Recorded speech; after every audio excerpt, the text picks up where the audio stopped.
Welcome everybody to another Mac Doodles. I'm your host and instructor, Erica Guajardo, and today we're going to be talking about Women's History Month.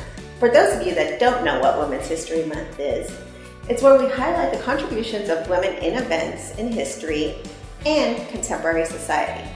This celebration of women is usually held for the months of March 1st through March 31st. On March 8th, it's International Women's Day. These are celebrated in the countries of the United States, the UK, and Australia. Canada does have its own Women's History Month, which is held in October. Wow, before we get started today, we're going to read a book. This book is called Dancing Hands, and it explores the story of a little girl called Teresa Carreño and how she played for President Lincoln. I thought this was a great book because it showed the journey of a very little girl and how she strived to accomplish some really big dreams. If you're ready to get started with reading, so am I. Dancing Hands, how Teresa Carreño played the piano for President Lincoln. Written by Margarita Ingalls and Rafael Lopez. When Teresa was a little girl in Venezuela, Mama sang lullabies while Papa showed Teresita how to let her happy hands dance across all the beautiful dark and light keys of the piano. At first, making music seemed magical, but Teresa soon learned that playing a piano could be hard work. Sometimes she had to struggle to make the stubborn music behave, and she practiced gentle songs that sounded like colorful birds singing in the dark and light branches of a shade dappled mango tree, and powerful songs that roared like prowling jaguars beside towering waterfalls in a mysterious green jungle. If Teresa felt sad, music cheered her, and when she was happy, the piano helped her share a burst of joy. By the time she was 6, she could write her own songs, and at 7, she performed in the peaceful chapel of a magnificent cathedral, playing hymns that shimmered like hummingbirds.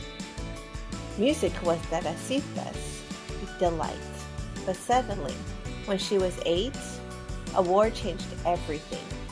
Guns blazed, swords flashed, and poor Papa had to rush the whole family down to the seashore and onto a ship into a storm where wind howled, waves rolled, barrels tumbled, ropes snapped, and clouds bucked and kicked across the wild sky like angry mules. By the time the ship arrived in New York, Teresa felt lost. She was homesick. How could she ever play happy songs again in this unfamiliar country where she did not know a single friend? Few people spoke Spanish, and all around her, curious strangers stared and whispered as if her whole family belonged in a museum of oddities. Worst of all, there was fighting here too. The horrible Civil War, North battling South, and soldiers marched, and newspaper boys hollered about victories, defeats, funerals, and fears. Without a new piano, Teresa would have felt even more lonely. But soon she discovered that wherever one is, some people are friendly, drawn together by songs. Musicians came to her home, playing along while they listened to the dazzling notes of her dancing hands. Determined to improve, Teresa practiced graceful waltzes and sonatas, booming symphonies, and lively folk songs. Her strong hands accepting the challenge of life's many dark and light moods. People began to call her the Piano Girl. Her picture was in the newspaper and on posters, advertising concerts where she performed with great orchestras that invited her to play solos. Teresa triumphed in enormous theaters, where children clapped and cheered while their parents stood up and tossed roses.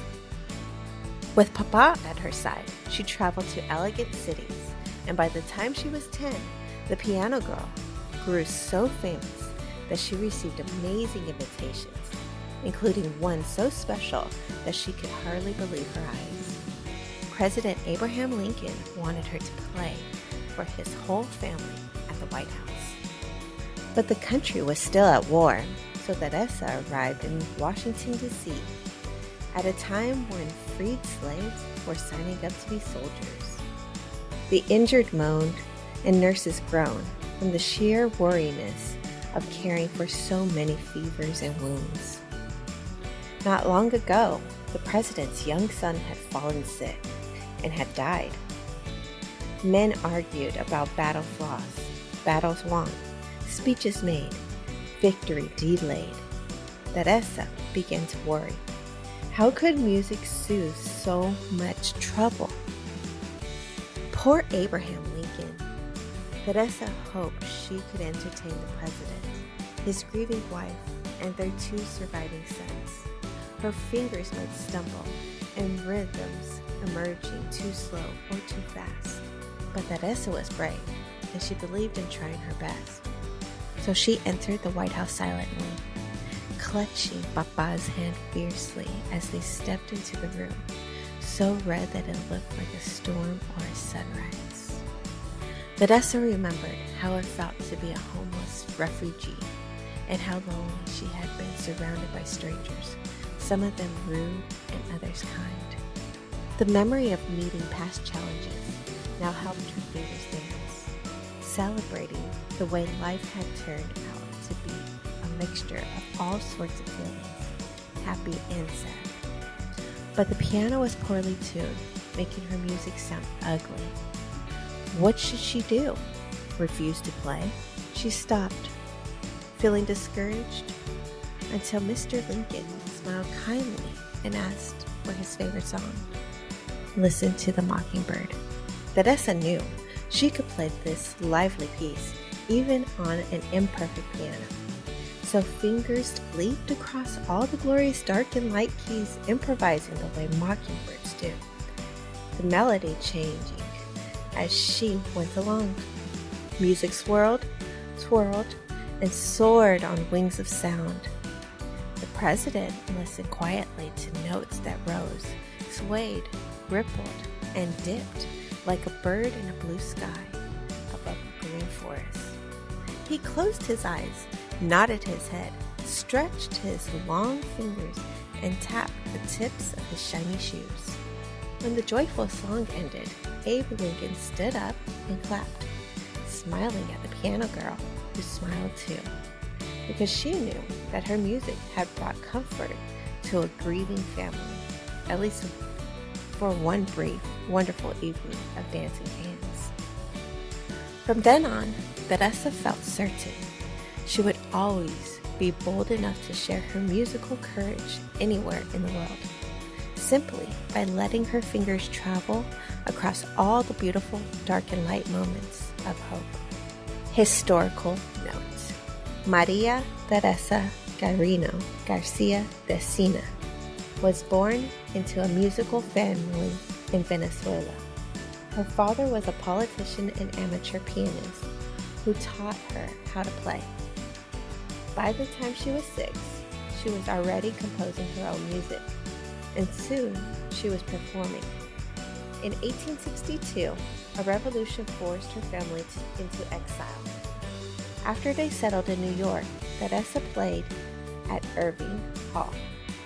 She received several piano lessons from Louis Moreau-Gottschalk, and in 1863, her original composition, Gottschalk Waltz, was published. She played as a soloist with the Boston Philharmonic and traveled to Cuba, where she performed to great acclaim. In fall of 1863, Teresa received an invitation to play for President Lincoln.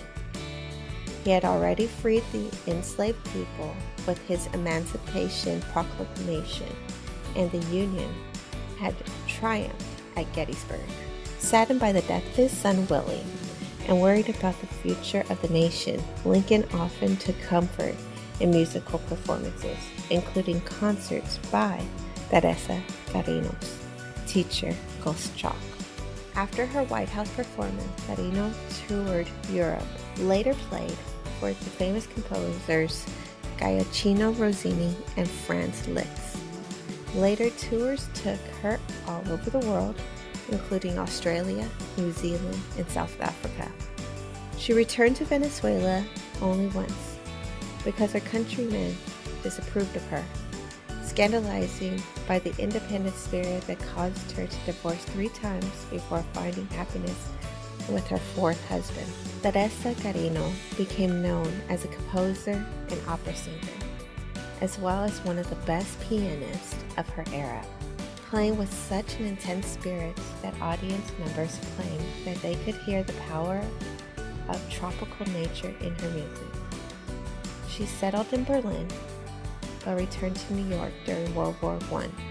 Her remains, concert gowns, piano, and many of her documents were eventually returned to Venezuela, where she is remembered as La Leona, the lioness of the piano. Welcome back! Now, wasn't that a great book? I really enjoyed it. And the reason how I learned about that book was through library day at my son's school. He showed up and he shared it with me, and I thought it was something worthwhile to share with you. Now, since this is Mac Doodles, I wanted you to get to some doodling fun. So today, you'll need a pencil, a variety of markers or pens, and some paper. I like to use cardstock. So let's get to doodling.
Well, we'd like to thank each and every one of you that have supported us on this virtual journey at the Mesquite Arts Center. Good news is that we'll continue this from here on out. And we'll also try to incorporate some in-person activities soon. One of the first activities that we're going to have in person is April Rocks. This is a concert event hosted on our north lawn every Friday in April at 7 p.m. It includes vendors, tribute band, and some outdoor, good old-fashioned family fun. Well, some things that I would like you to consider is exploring Women's Heritage Month for yourself. I actually am going to read off 35 different names that you may be interested in exploring. And if you choose to doodle these, we would love to see them. Just remember to send them to us at arts@cityofmesquite.com. So, here I go. Betsy Ross, Billie Holiday, Marie Curie, Susan B. Anthony, Florence Nightingale, Joan of Arc, Rosa Parks, Marian Anderson, Sojourner Truth, Betsy Coleman, Phyllis Wheatley, Teresa Carreño, Ada Lovelace, Angela Davis, Angelina Jolie, Clara Barden, Coco Chanel, Beyonce Knowles, Dolly Parton,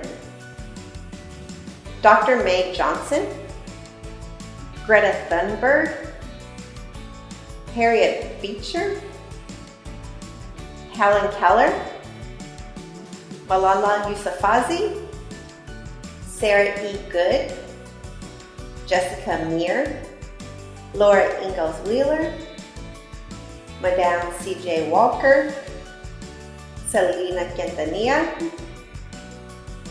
Maria Tallchief, Oprah Winfrey, Rachel Carlson, Ruby Bridges, Ruth Bader Ginsburg, Sarah Breedlove Walker. Although the list can go on and on, these are some of my top people I recommend. Also, we handed out coloring sheets this month that promoted what these women did for society and history. Well, I hope that you are safe, and I hope to see you soon. Until we see each other again, stay safe.